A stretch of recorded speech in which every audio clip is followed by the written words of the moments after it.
Olá a todos, tudo bem? Meu nome é Marcelo Rocha Meira, serei o professor de vocês nessa disciplina. E agora nós estamos nesse primeiro módulo, tá? Da disciplina de Tecnologia da Informação e Comunicação. Primeiramente, vou me apresentar a vocês, né?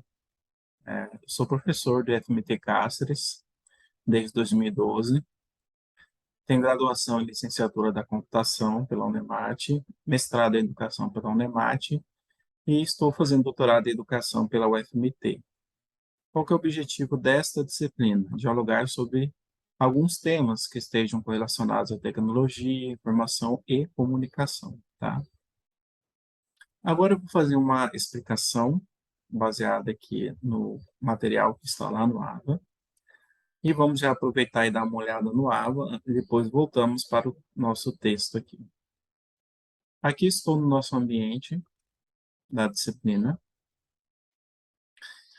Eu coloquei aqui como vai funcionar a dinâmica da disciplina, né? Nós temos encontros online, quarta e sexta-feira, das 18 às 19 horas.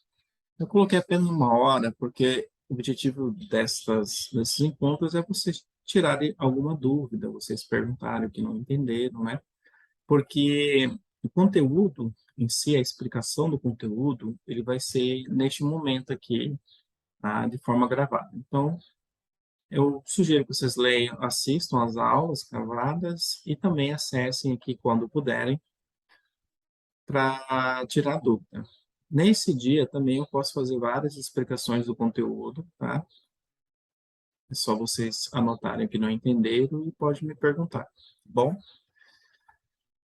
Aqui nós estamos no capítulo 1, que será o impacto das novas tecnologias no mundo do trabalho. Então, o objetivo aqui é discutir a questão das novas tecnologias e as relações de trabalho, tá? Eu tenho dois artigos que eu trouxe para dar um embasamento teórico a essa aula. E hoje estarei falando um pouco desses artigos, né? E lembrando que esse material está disponível tanto aqui na plataforma, como também aqui no nosso livro. Foi disponibilizado por vocês, se não me engano. Especificamente, nós estamos aqui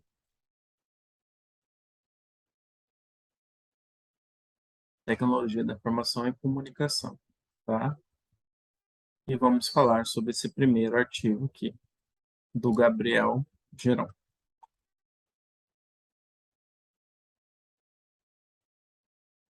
Então, essa aula vai estar sendo disponibilizada aqui mesmo. Vou colocar aqui a aula gravada e vou disponibilizar, tá bom? Para vocês possam assistir quando quiserem.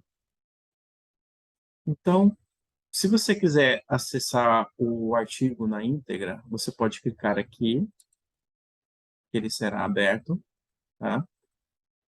Vai abrir essa página aqui, que é onde foi publicado, você clica em PDF. E aqui você tem o artigo. Mesma coisa o outro artigo que eu utilizei. Então vamos lá falar um pouco sobre o que foi trabalhado em cada artigo, né? Para que depois eu possa explicar para vocês as atividades que têm que ser feitas nesse primeiro capítulo.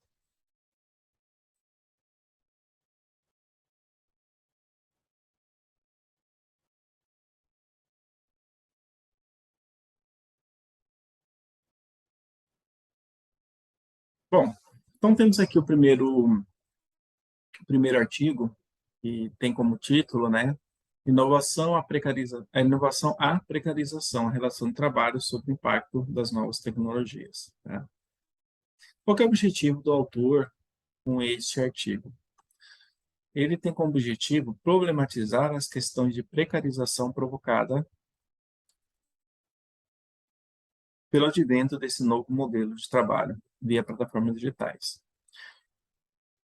Quando ele fala novo modelo de trabalho, eu vou estar destacando principalmente a plataforma Uber, por ela ter uma características que englobam várias outras plataformas semelhantes, como iFood, 99 Táxi e outros que nós conhecemos, tá?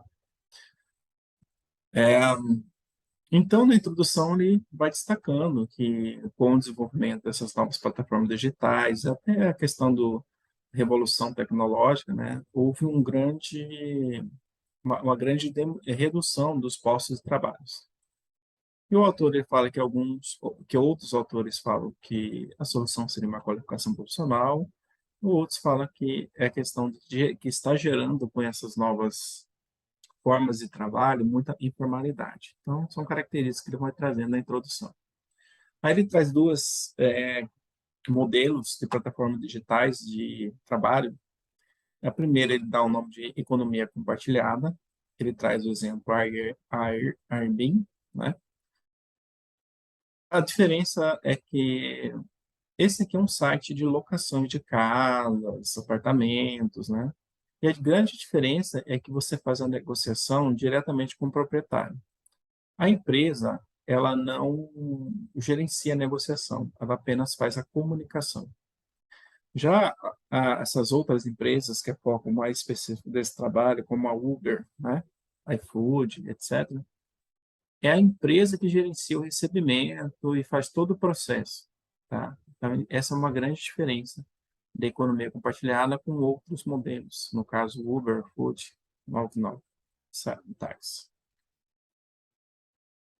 Então, ele traz o nome aqui, uberização do trabalho. Por que que ele utilizou uberização? Porque na compreensão do autor, e realmente é verdade, a Uber é a maior empresa que desenvolve esse modelo, né? É a maior que nós temos hoje.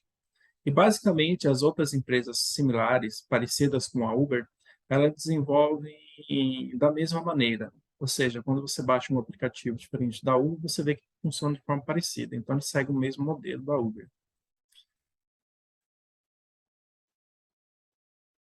E colocou assim porque ela se consolidou, né, como um fenômeno da intermediação de trabalho via plataforma digital. Então, o que seria a uberização, né? O processo de uberização. É um processo por meio do qual as plataformas digitais transformam o trabalhador subordinado em uma espécie de empregador de si mesmo. A ideia é essa, né? Que ele mesmo seja o seu próprio patrão. Essa é a ideia, né?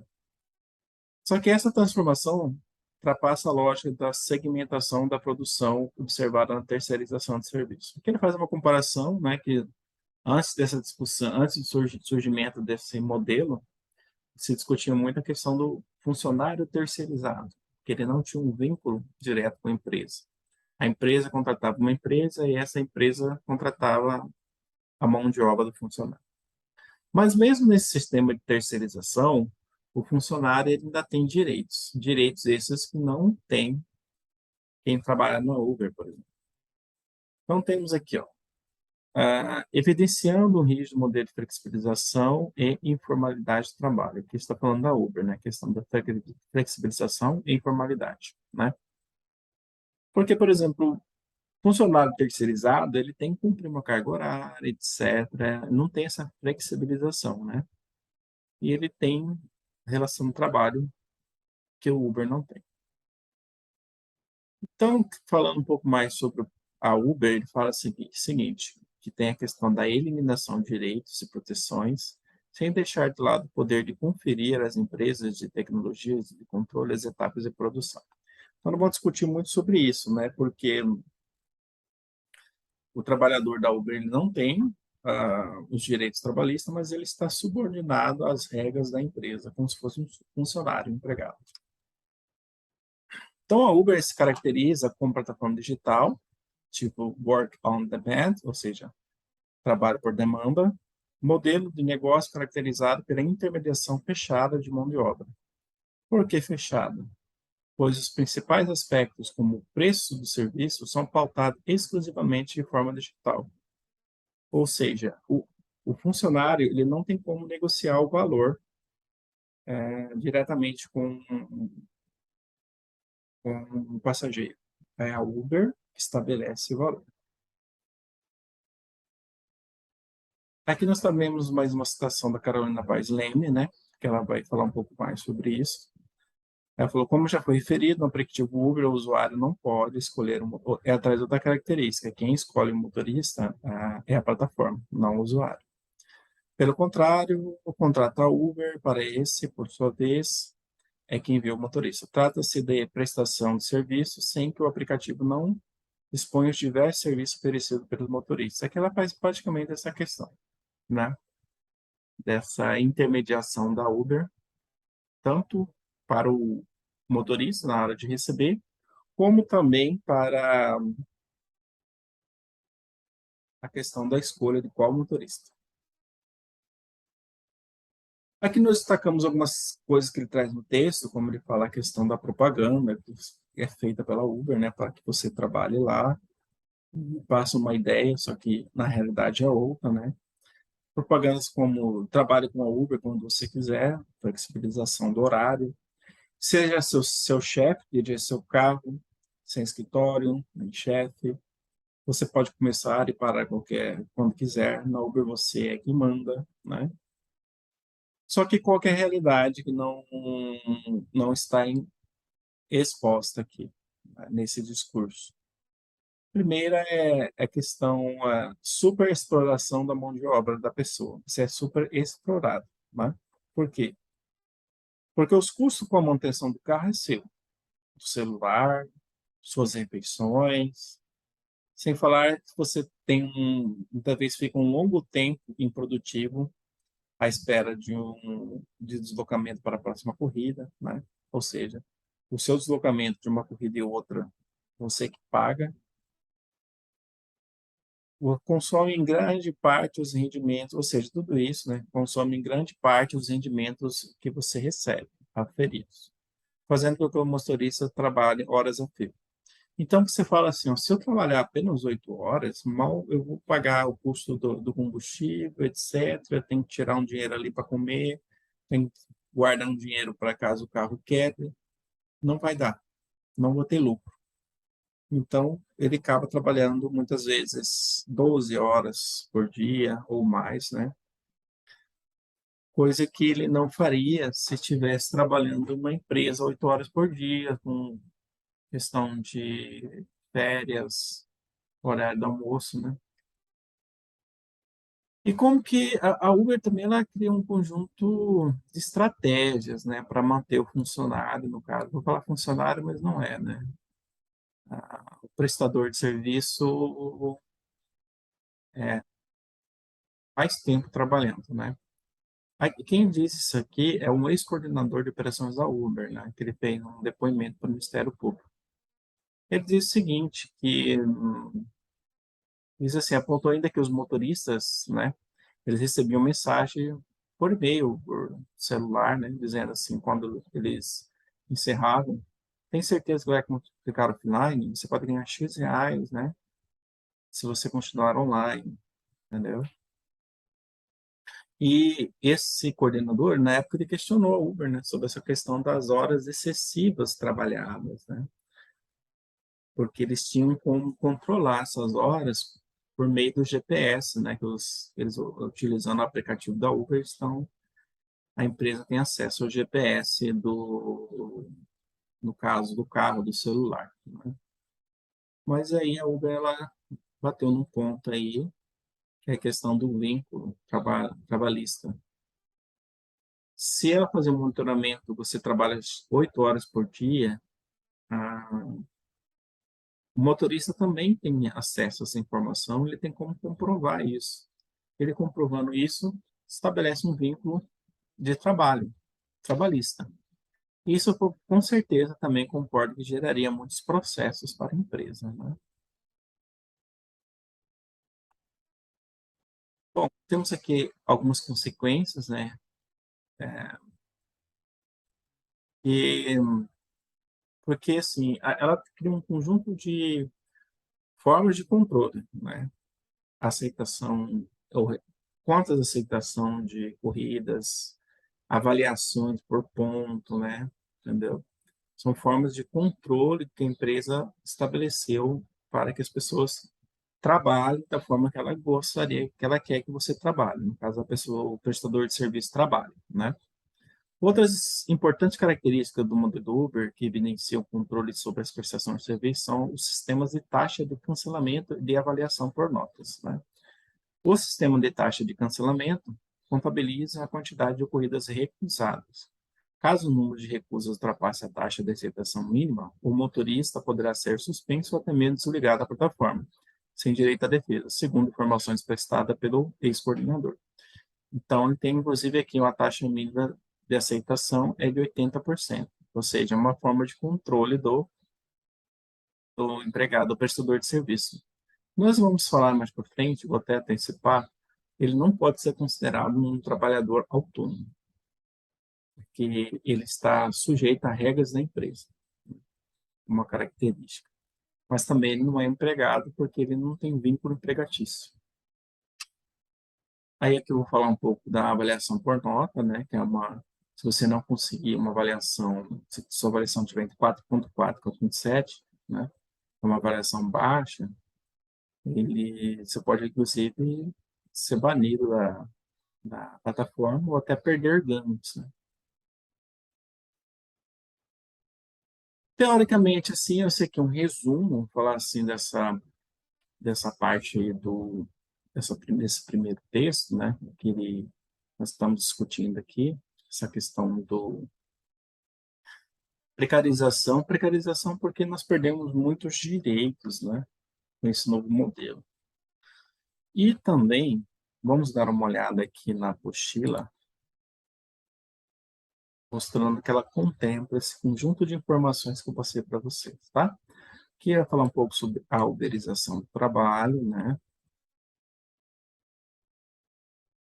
Consideração que eu fiz aqui é o seguinte: é interessante refletirmos sobre esse modelo de trabalho, visto que vem crescendo muito devido à quantidade de pessoas desempregadas.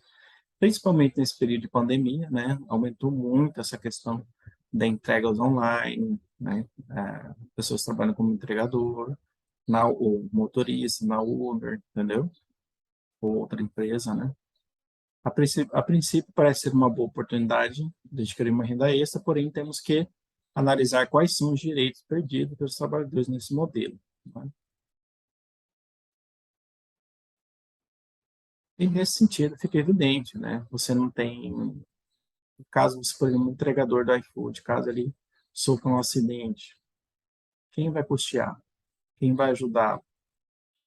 Será que ele pode entrar lá no Ministério do Trabalho e pedir afastamento?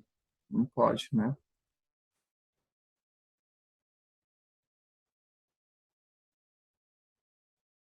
Aqui nessa parte aqui eu vou falar basicamente sobre a diferença de economia compartilhada, que seria, por exemplo, Airbnb, né?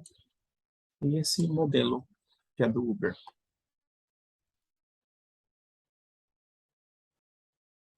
Aqui eu trago a questão da proposta de regulamentação do trabalho uberizado, né? Isso aqui é uma coisa que eu quero que vocês leiam e pensem. Qual que seria, então, a maneira correta desses trabalhadores desenvolver, né, esse trabalho, sem perder tantos direitos? Qual que é a ideia que vocês têm, tá? Eu coloco aqui, ó, a questão a ser dialogada refere-se principalmente ao fato de os motoristas, caso tenham necessidade de um amparo, como seguro-desemprego, férias, auxílio de saúde, caso de acidente, não tem respaldo jurídico. Então, faz necessário um estudo de uma proposta que concilie o modelo atual de trabalho com este novo modelo. Então, é uma coisa que nós temos que pensar. Aqui eu vou falar assim a relação de trabalho autônomo. Nós vamos deduzir aqui que eles não são trabalhadores autônomos, tá? Porque eles não têm autonomia sobre a prestação de serviço, porque apesar de o carro ser dele, de ter o horário flexível, etc., ele tem que prestar conta, ele é avaliado, etc., etc., pela empresa, então não tem autonomia, né? Então, podemos compreender que o trabalhador autônomo tem total liberdade para definir sua forma de trabalho, né? Eles não têm. Como será desenvolvido o trabalho e também preço a ser cobrado. Nós já falamos que o preço não é estabelecido pelo motorista, nem pelo cliente, é pela empresa, etc., né?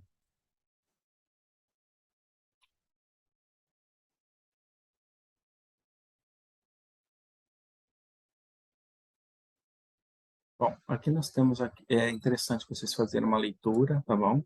É bem pequeno, para vocês entenderem essa relação, que esse modelo de emprego, ele não tem essa relação de trabalho, como se fosse autônomo, tá? Beleza? Principalmente por essa questão que o trabalhador, ele não tem autonomia sobre o trabalho. Ele presta um serviço, é como se ele tivesse, como se ele fosse terceirizado. Tem uma empresa que o contrata, ele faz o serviço, né? Só que ele não tem direito trabalhista como um terceirizado, ok? Aqui nós vamos falar justamente sobre essa relação empregatícia, porque ele não é um empregado, por diversos fatores, tá? Primeiro, porque ele não tem subordinação jurídica. O que quer dizer isso? O empregado, ele da Uber, ele não tem um contrato de trabalho. A empresa não tem um vínculo de trabalho com ele. Então, por isso, e alguns fatores aqui, ó, que vai ser discutido aqui, apesar de ele cumprir uma carga horária, como a gente falou, né? Não é assim, porque ele fala assim, para que você tenha um vínculo empregatício, você tem que desenvolver a atividade não esporadicamente, ou seja, você tem todo dia você trabalha no Uber, você tem um horário X que você trabalha lá, entendeu? Mas como nós colocamos lá, a questão da comprovação dessa hora, etc., como colocamos lá a questão do GPS, né? Não sei se vocês lembram, eles não possibilitam essa questão de comprovação. Então, aqui tem algumas características, tá? Eu vou até ler essa parte aqui e fazer o comentário. Essa parte está lá na CLT, que é a nossa lei, né, sobre a relação de trabalho, conciliação das leis de trabalho, CLT. Considere-se empregado toda pessoa física que presta serviço de natureza não eventual. Podemos dizer que o Uber é não eventual, né, porque tem pessoa que trabalha todo dia. Não eventual. Há empregador sobre a dependência deste mediante salário. Essa questão não tem salário também, tá? Ó, a doutrina trabalhista aponta quatro requisitos, também denominados de elementos de factos jurídicos, necessários para a configuração da relação empregatícia. Pessoalidade, né, basicamente tem que ser presencial, pessoal, né? Não eventualidade, ou seja, não pode ocorrer uma vez por semana, semana sim, semana não, né? E principalmente que eu coloco aqui a subordinação jurídica, a relação de trabalho através de, por exemplo, um contrato de trabalho. Não existe contrato, tá? Então, por esses e outros fatores, né, nós vamos ver o seguinte, ó, pelo texto percebemos que existem muitos fatores, você pode ler aqui, né, você vai ver que muitos dos fatores que está exposto aqui poderia ser enquadrado pelo Uber, né? Então, pelo texto percebemos que existem muitos fatores que corroboram para que o trabalhador uberizado detenha os seus direitos trabalhistas, e que é possível cobrar das empresas que eles seja dado esse direito, porém, ao analisar o conceito de subordinação, está pautado no contrato jurídico, ou seja, não tem uma relação jurídica, verifica-se que verifica-se que não se enquadra ao trabalhador uberizado. Então, aqui nós temos uma situação, né, de um modelo de trabalho, da questão da relação empregatícia, da questão dele ser autônomo ou não, entendeu? Eu gostaria que vocês pensassem qual seria a solução ou qual proposta você daria para resolver esse problema, né? Então, é isso que eu trago aqui na primeira atividade.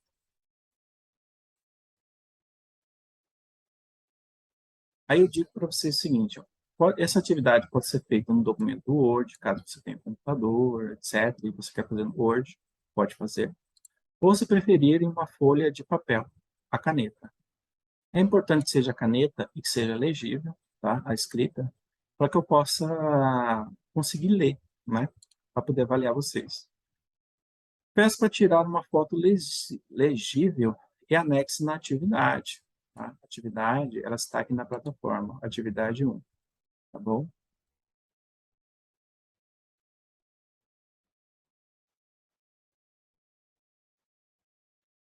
que eu quero que vocês façam? Escreva o seu entendimento do texto. Primeira coisa, você escreve o que você entendeu desse texto, da minha explicação, ou se você leu o artigo, tá ok? Veja. Ou leu o artigo, escreva seu entendimento. E depois que você escreveu seu entendimento, você diz o seguinte: a minha proposta de solução para essa questão do texto é essa. Que questão do texto? Essa questão da relação do trabalho, que nós discutimos tanto aqui. Como poderia ser melhorada essa relação de trabalho, né? Esses trabalhadores que têm esse emprego através dessas plataformas digitais, né? Bom, esse aqui é o primeiro texto. Nós já vamos... O segundo texto, eu não vou trazer um slide. Eu quero fazer uma leitura do texto e ajudando vocês aqui, no caso, a entender o que o autor quis dizer com esse texto, tá? Então, o segundo texto chama Novas Tecnologias e Trabalho 4.0, a face cruel e precária da nova era digital. Esse segundo texto ele tem uma relação direta com o primeiro texto, tá? Só que ele não vai falar da questão do trabalho em plataformas digitais, no sentido de prestação de serviço, tipo Uber, iFood, etc. Vai trazer uma discussão aqui mais sobre essa mercado de trabalho 4.0. A gente fala 4.0 porque entende-se que é a quarta revolução, nós tivemos a primeira, a segunda, a terceira revolução industrial, nós temos agora a quarta onda, a quarta revolução industrial, que na verdade é a revolução tecnológica, digital. Tá?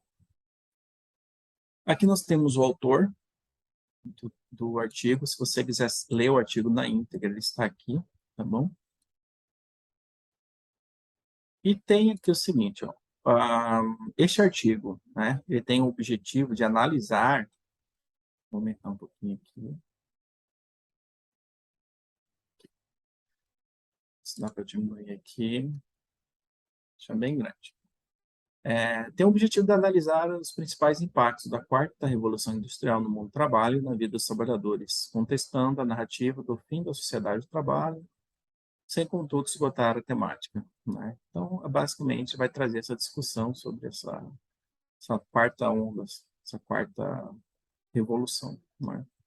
Então, temos aqui diretamente a Revolução 4.0, novas tecnologias e impacto na relação do trabalho. Isso aqui, essa parte é a parte mais importante para a gente, é discutir sobre essas mudanças no mercado de trabalho que foram trazidas por essas novas tecnologias. Né? Então, vamos pegar aqui, ele faz uma citação aqui de Oliveira, que é outro artigo, né? Coloca a página. Diz o seguinte: a era contemporânea não mais pressupõe concentração de recursos em meio de produção como em grandes fábricas e seus largos estoques, tal como pressupunha antigamente. Ao contrário, hoje a potencialidade tecnológica permite que apenas um dispositivo móvel seja o elo com a cadeia produtiva de transporte, como ocorre com a Uber, cito novamente o Uber, ou com o mecanismo de reserva de hospedagens, como a Airbnb, né? Então, o que ele traz aqui é o seguinte, que hoje não importa mais assim, você ter uma fábrica enorme. Antigamente era muito físico, né? Você fala assim, nossa, olha a fábrica, lá é uma fábrica enorme, etc. Hoje, o que ele quer dizer aqui é o seguinte, o que importa é a acessibilidade das informações, do produto, ele estar acessível, né? Por quê? Porque hoje a pessoa não se desloca praticamente mais até uma fábrica. Muitas vezes nós não deslocamos para uma loja. Nós pegamos o celular e realizamos uma compra. Nós não sabemos aonde a loja fica, o tamanho, o estoque, mas o importante é o produto estar disponível. Então, ele já faz uma relação aqui da questão da tecnologia, da comunicação com essa ideia que nós tínhamos antes de estoque, de fábrica, né? Como algo físico, entendeu? Assim, as empresas de plataformas digitais, plataformas como Facebook, Google, Amazon, Netflix, né, são paradigmas dessa indústria 4.0, nas quais os meios de produção são, em síntese, a capacidade de processamento de informações. Na atualidade, inclusive, essas empresas digitais detêm um valor muito maior né, do que as típicas empresas fabris. Como consequência, ocorrem transformações e novos arranjos no modelo de trabalho, especificamente por meio de plataformas digitais. Então, aqui também vai trazendo o grande destaque, né, dessas plataformas, né, e coloca aqui, deixa eu ver, a capacidade de processar informações. Então, hoje em dia, as informações valem muito mais do que espaço físico, né? Então, esses dois parágrafos, ele vai estar destacando justamente isso. De modo a contextualizar a chamada indústria 4.0, ou quarta revolução industrial, são expressões que surgem na feira industrial. Coloca aqui está trazendo como surgiu esse conceito, né? Coloca a feira industrial de Hanover, em 2011, utilizados para descrever as chamadas fábricas inteligentes, por meio da criação de um mundo onde os sistemas físicos e virtuais de fabricação cooperam de forma global e flexível, a possibilitar a personalização de produtos e criação de novos modelos operacionais. Aqui, então, faz uma citação deste autor que vai trazendo aqui como surgiu esse termo e qual foi a ideia inicial, né? Aqui, nesse momento, 2011, ainda tínhamos um contexto assim de fábricas automatizadas, né? Eles pensavam assim na revolução industrial no sentido de que as fábricas hoje vão ser conectadas, menos pessoas, vamos falar dessa maneira, e mais sistemas automatizados, tá? Como se sabe, a palavra revolução denota mudança abrupta e radical. Na história, as revoluções têm ocorrido quando novas tecnologias e novas formas de concepção de mundo desencadeiam uma alteração profunda nas estruturas sociais e nos sistemas econômicos. Hoje, pode-se afirmar que estamos no início da quarta revolução industrial baseado no mundo digital, sendo caracterizada por uma internet mais ubíqua e móvel, por sensores menos e mais poderosos que se tornam mais baratos, e pela inteligência artificial da aprendizagem de máquina. Então, aqui ele vai trazendo alguns elementos, né, que constituem essa nova, né, revolução industrial, né? Principalmente ele fala sobre a internet, fala sobre a, a capacidade de processamento, a inteligência artificial, né? Hoje, por exemplo, esse artigo foi publicado em 2016, né? Então, em 2016, há 6 anos atrás, imagine como que era há 6 anos atrás de hoje. Hoje, muitas das coisas que ele fala que inteligência artificial, etc., é algo que é do nosso cotidiano. Você acessa um site, você tem um robô falando com você. No seu celular, você entra aqui no seu... Você quer falar, vou pegar uma loja aqui de Cássio, a Gazin. Eu quero emitir uma via num boleto da Gazin. Eu entro num... Eu entro... Clico aqui num número de WhatsApp e não estou falando com uma pessoa. Estou falando com um robô.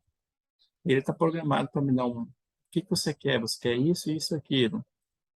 Segunda via. Gera segunda via, entendeu?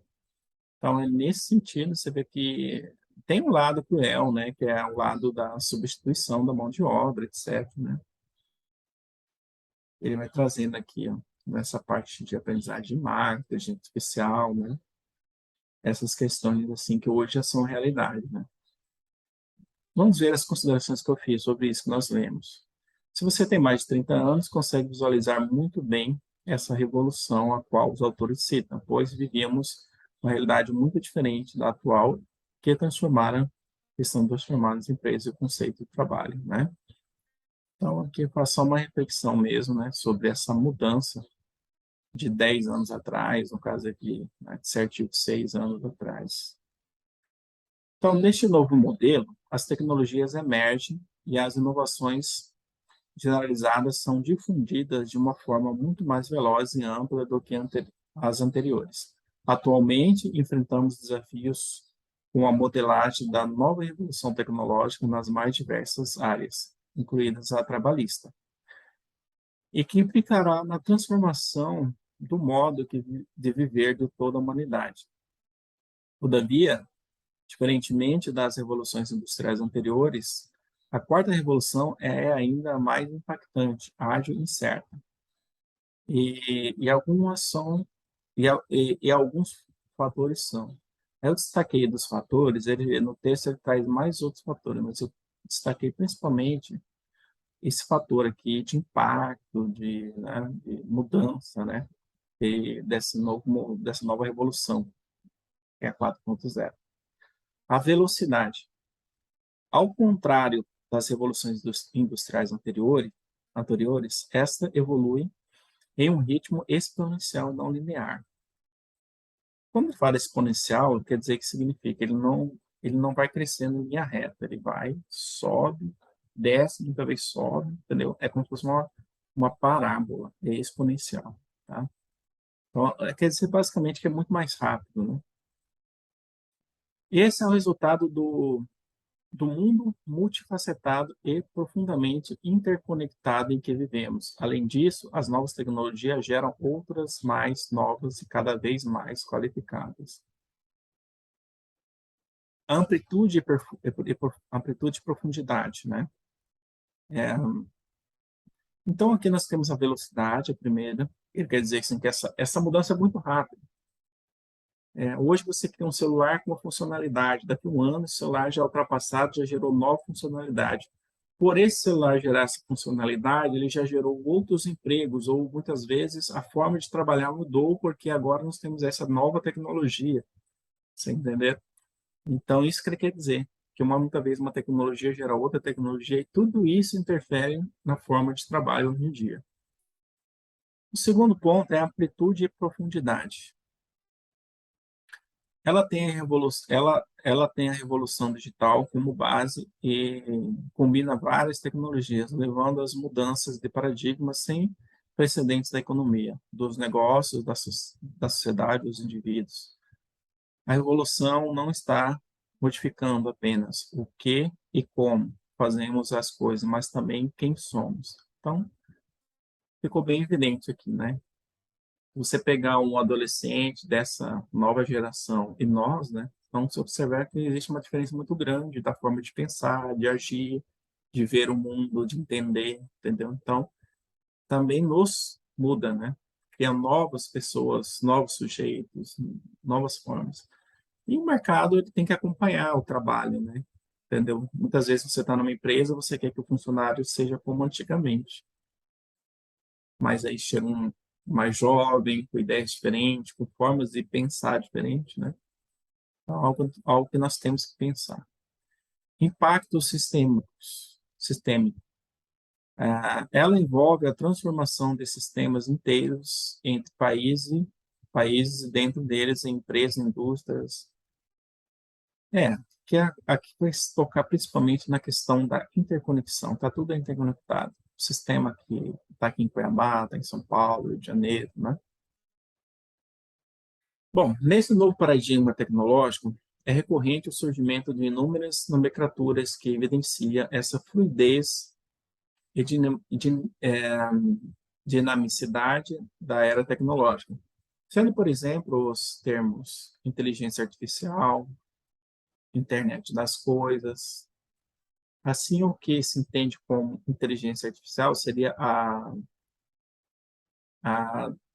dotação de computadores e software de capacidade para processar imensos volumes de dados, encontrar padrões e fazer previsões sem terem sido programados para tanto, produzindo dados aptos a realizar o controle das ações humanas baseado em padrões de comportamento específicos. Então, aqui ele vai trazendo que esses termos, né, que fazem parte hoje também do mundo do trabalho, né? Internet das coisas, basicamente, é o conceito de que os equipamentos hoje estão interconectados. Eu pego meu celular, eu posso estar assistindo um vídeo aqui no YouTube, e eu falo assim, eu vou assistir esse vídeo do YouTube na televisão, ou seja, o meu celular ele está conectado com a minha televisão. Esse é só um exemplo. Eu estou assistindo um vídeo aqui no computador e falo assim, eu vou conectar esse vídeo no meu celular. Então, é um exemplo aí que se chama internet das coisas, né? Ele destacou bastante aqui a questão da inteligência artificial, que é essa capacidade dos computadores estarem processando informações e muitas vezes sugerindo para nós, né? Um produto, algo nesse sentido. Deixa eu ver aqui. Então,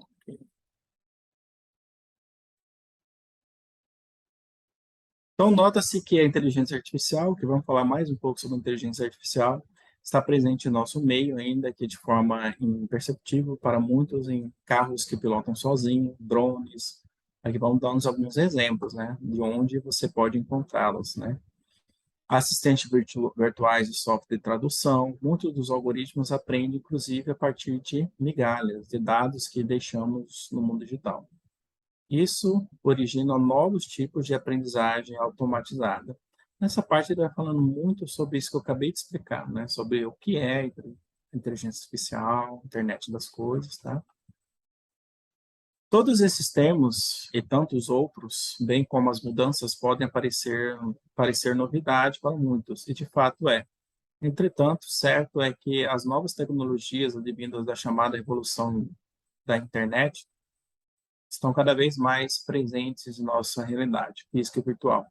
Nossos dispositivos já se tornam e crescentemente se tornarão parte do nosso próprio ecossistema pessoal,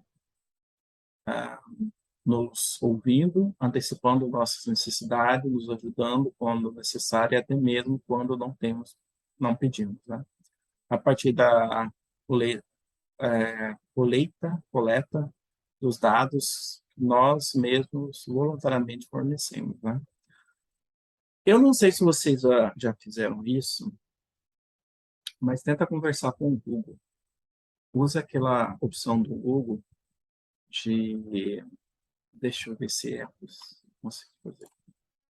Minha filha faz muito isso aqui, ó. Como ela não sabe digitar ainda, ela clica aqui no Google. Ela clica aqui, clica em permitir, por exemplo. Olá, Google, tudo bem? Ó, ele já faz pesquisas, né? Entendeu? Você vê que eu não digitei nada. Então, como que ele capta essa minha voz, ele faz processamento, tudo isso aqui é inteligência artificial, entendeu?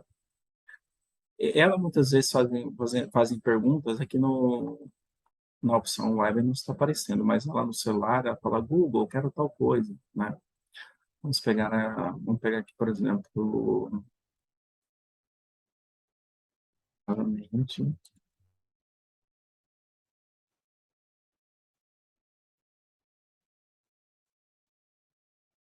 conte-me uma piada.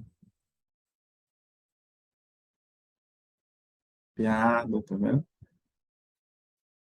Esse aqui é apenas um exemplo, tá? Dessa interação. Então, vamos continuar aqui. Então, portanto, a Revolução Industrial tornou-se possível a existência de novos produtos, serviços que aumentam a eficiência de nossas vidas enquanto consumidores. E até é possível falar em uma melhora nas relações consumeristas e redução do tempo despendido.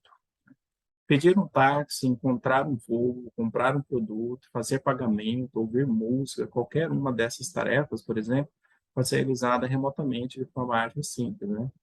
Bastando um simples dispositivo móvel. Entretanto, o mesmo já não pode ser defendido quando tratamos das relações trabalhistas.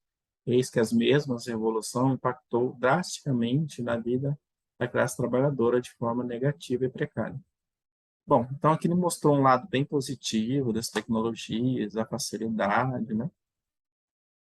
E vamos ver aqui as minhas considerações. Você entendeu o que é a Revolução 4.0 e sua abrangência? Pelo texto acima, percebe-se que essa revolução abrange principalmente as evoluções ocasionadas pelo desenvolvimento tecnológico, principalmente no que se refere a hardware e meios de comunicação. Quando eu falo hardware, a gente fala, pega um celular, dispositivo móvel, dispositivos, né? Evolução dos dispositivos, tá? Que resultaram no desenvolvimento de novos tipos de software, aplicativos, etc. Que interfere hoje totalmente no nosso cotidiano, né? Assim, apesar dos impactos positivos da tecnologia na vida dos consumidores, essa mesma classe que, em grande parte, também é trabalhadora, sofreu um impacto negativo no mercado de trabalho. É de longa data. Os temores dos impactos das tecnologias sobre os empregos, tanto é assim que, como já dito e novamente enfatizado, estamos na quarta revolução industrial, mas para melhorar, melhor compreender se os postos de trabalho serão substituídos pela automação, é necessário, primeiro, a compreensão de dois efeitos concorrentes que a tecnologia inevitavelmente exerce sobre os empregos. Então, nós sabemos que desde a época da terceira revolução industrial, que é as fábricas em si, a automatização de processos, já teve um impacto no trabalho, né? Na substituição da mão de obra. E também temos isso na questão dessa revolução digital. Então, a gente vai falar aqui sobre os efeitos concorrentes da tecnologia, né? O primeiro, há um efeito destrutivo que ocorre quando as rupturas alimentadas pela tecnologia e automação substituem o trabalho por capital, forçando os trabalhadores a ficarem desempregados ou realocando suas habilidades em outros lugares, né? A automatização, igual eu falei para você, muitas vezes você era atendido por uma telefonista quando você ligava lá na empresa, na Gazin, para oi, estou falando com quem? Meu nome é fulano e tal. Hoje em dia eu falo com um robô, né?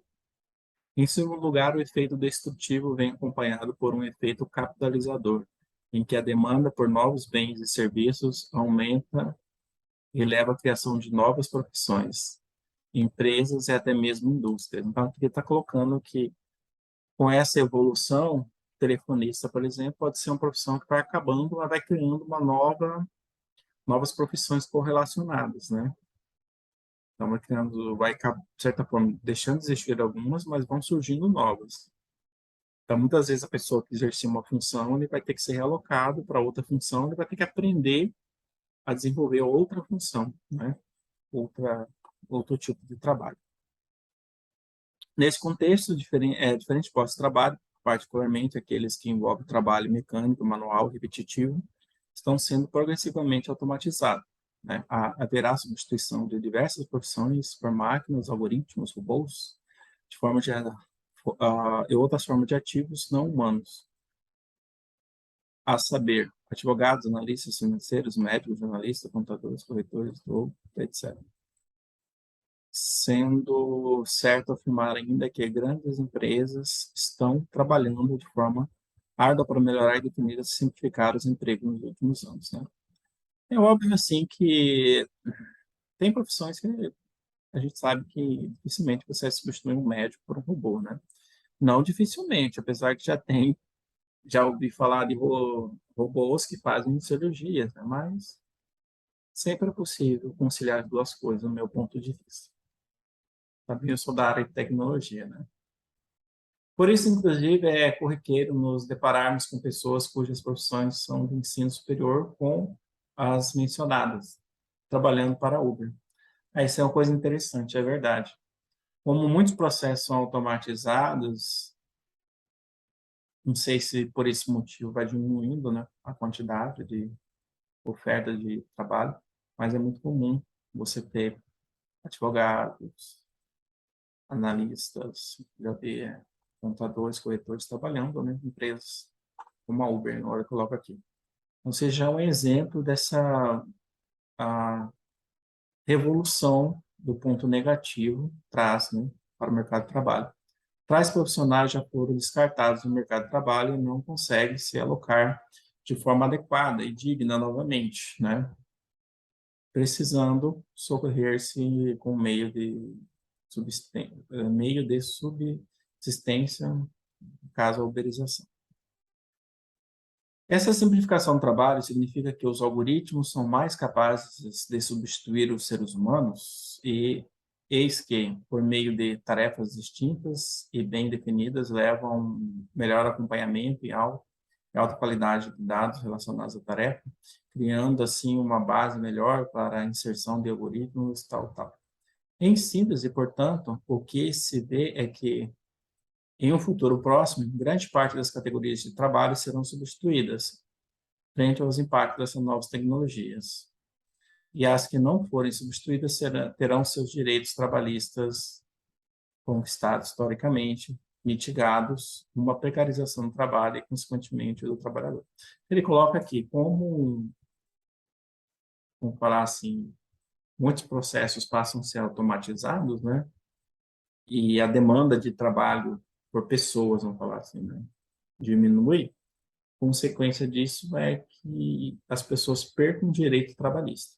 Isso que ele colocando aqui, né?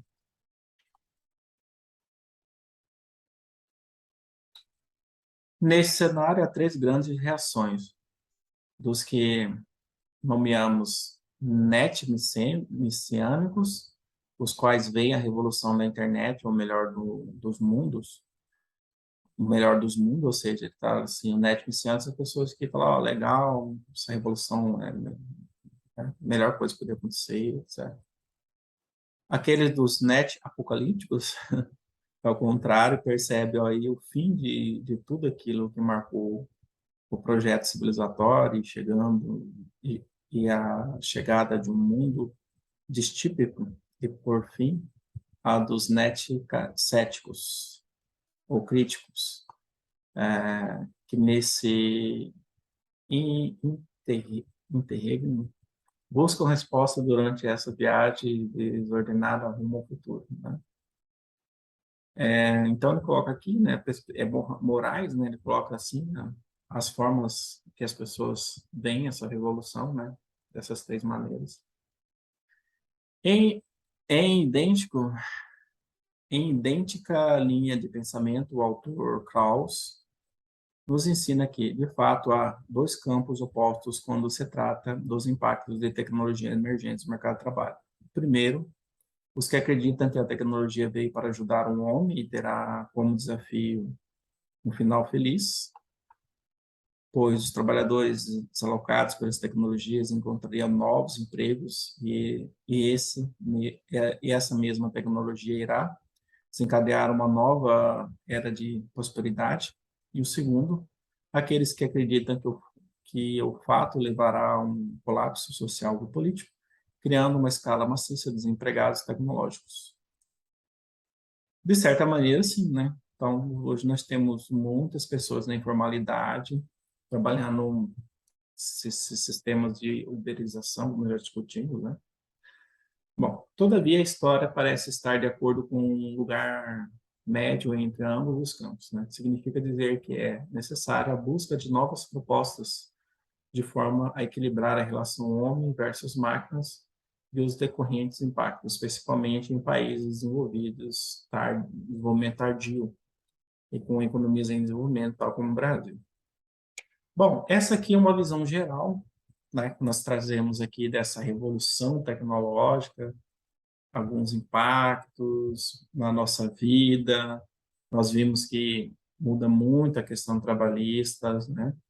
Então, vamos ver aqui o que nós pedimos na atividade 2. Acho que é bem parecida com a 1. Em um arquivo do Word, ou se preferir uma folha de cara, tira uma foto legível e escreva o seu entendimento do texto, né?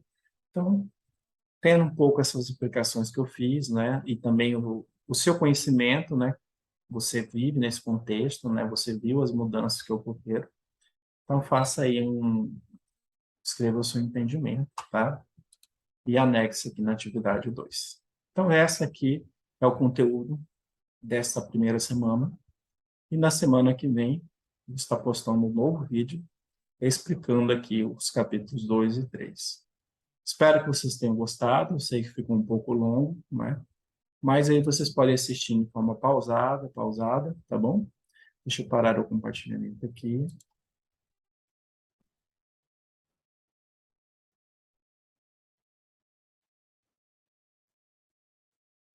Vocês podem estar fazendo de forma pausada, né? E assistindo aí quando vocês puderem. Então é isso, pessoal. Até a próxima aula.